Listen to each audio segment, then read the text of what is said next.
Hello, this is Comrade Sephiroth, and welcome to my very first Let's Play series. We're going to be doing Let's Play Chrono Cross. It's a game I played several years ago, and it was one of my favorites. It was not as good as Chrono Trigger, in my opinion, but definitely different enough to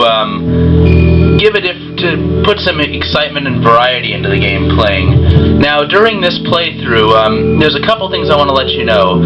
I'm not going to be going, like, for example, this music right now. I'm not going to be stopping and letting you hear all the music. You can find it out there on YouTube, other places that have the music where if you wanted to listen to it separately, you can. Another thing to notice about this playthrough is that Chrono Cross is a very difficult game to play through and really experience the whole thing.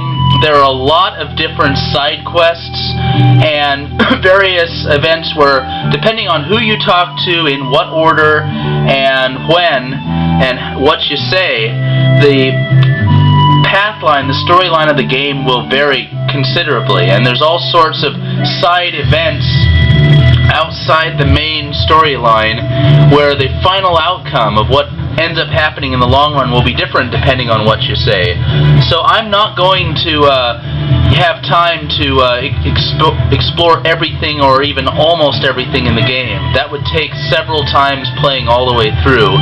However, there are some key junctures and branches of the game where there's a good chance that I'll be recording both of two possible paths that you could take, or even three, just so that you get an idea of what the storyline looks like. But I'm not going to, every single possible outcome for every little event in the game, and I'm not going to get all 44 characters or whatever. I'm not sure if it's 44, but those are the things to keep in mind. And I'm also not going to be doing this series very quickly because, well, for one thing, I'm recording it on a digital camera right now. I don't yet know how to do it directly from the computer without using an external device. I'm also not very savvy at editing videos, cutting pieces out and that kind of stuff. So if any of you out there have advice on that, I will more than welcome to it. But for now, at least the first couple episodes, we're going to be limited to this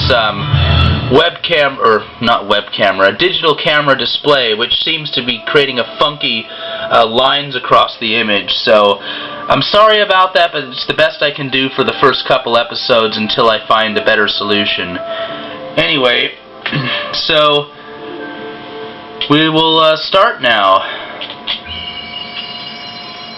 And I'm going to use the regular names for all the characters here. Select a new game. No vibration function since we're playing it on an emulator. Sergey, we will keep that name.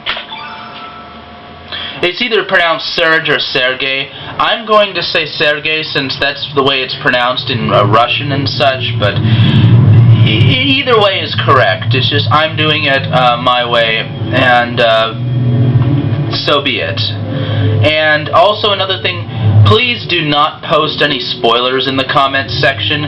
You can post something relevant to the episode that I'm airing that you don't have to worry about spoiling something that I'm going to cover in this episode, but don't make any spoilers for anything that comes later in the game. Don't talk about stuff later in the game during any given episode. Well, here we have the first scene. We're inside some sort of a weird palace or temple. A guy named Van says Sergey looks troubled. Oi, come on, Serge, Van. Just you wait, Lynx. Today's gonna be the day of reckoning. Say your prayers, not that it'll do you any good. Kid always has this kind of a Cockney accent. A lot of people thought that her accent was Australian. It's really not. It's English Cockney, which is in some ways similar. Now I'm going to go into the menu here and customize walk. Yeah, that's all I'm going to do. I'm just going to set it so it automatically runs without me having to hold down the Z button. I'm using a keyboard, so that would be, I think, the circle or the X, one of the two. I don't know my PlayStation numbers. But here we have some kind of a switch a ways away that we can't get to. So we'll just look down here. Oh, another thing, looking in this menu, well, you can see that you already have HPs that are up around 200. This is not a real, this is not really what it looks like at the beginning of the game. They already have a lot of magical abilities and high HPs and pretty good attack powers. There's a reason, I'm not going to spoil it for you, there's a reason why they do. This scene, let's just say this is not, this is important later in the game, what you're seeing right now. And, but for now, basically it gives you a little bit of a demo, sort of an opportunity to try out a few things in the game. Like here, I just walk into the monster and it starts a battle automatically. The neat thing about Chrono Cross is that you can actually avoid most, not all, but most monsters by walking around them. So let's hit attack. I'm not going to explain how this works right now. You can just kind of watch. And it attacks me. And there's no active time in this. It's more like a Dragon Quest where you have as much time as you want to make your decisions. But let's try a meteor shower, a little magic attack. See, a lot of the characters in this demo that plays at the start, they already have kind of an intermediate, middle level of the game abilities, which is nifty because you get a chance to try everything out without having to wait a long ways into the game to find out how everything works. One of the things about a lot of these games is that the abilities and skills tend to develop rather slowly, so you can spend a lot of the early section of the game. The battle system will be rather simple. Well, Chrono Cross gets going pretty quickly. I mean, you have magic right from the get-go, and yeah. So, but there's some games, of course, where you have no magic for quite a while, and then all of a sudden you start to gain abilities. The ones that come to mind, of course, are Secret of Mana was the most notorious for how long you had to wait to get magic, and then you didn't get a very good selection of magic for a long time after that. Here we have, those yellow robots, by the way, are called Cybots.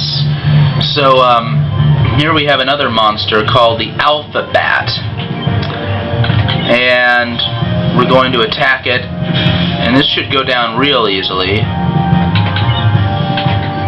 We're going to use Kid here. I want to show you another character, and we will try a Magma Bomb. This is a fire spell, and I realize some of you out there are going to start screaming, they're not magic spells, they're elements. Well, as far as I'm concerned, they might be elements, but these ones are magical elements. So fair enough, you can have it both ways if you call them magic elements.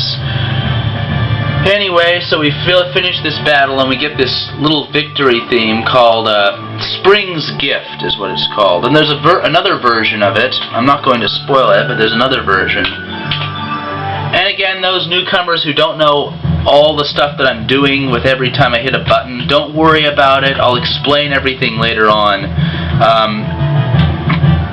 It'll make the game go faster if I don't have to wait and explain everything in detail at the first possible opportunity. So we go on here, and aha, we found a way to that room that we could only get from the ledge up here. And now we can hit this switch that turns that weird-looking light off. And you know what? I'm going over 9 minutes, so I'm going to stop here. Thanks for tuning in, and I'll probably just make the second episode right away as well. Anyway, until next time, this is Comrade Sephiroth, and I hope you enjoyed episode 0 of Let's Play Chrono Cross.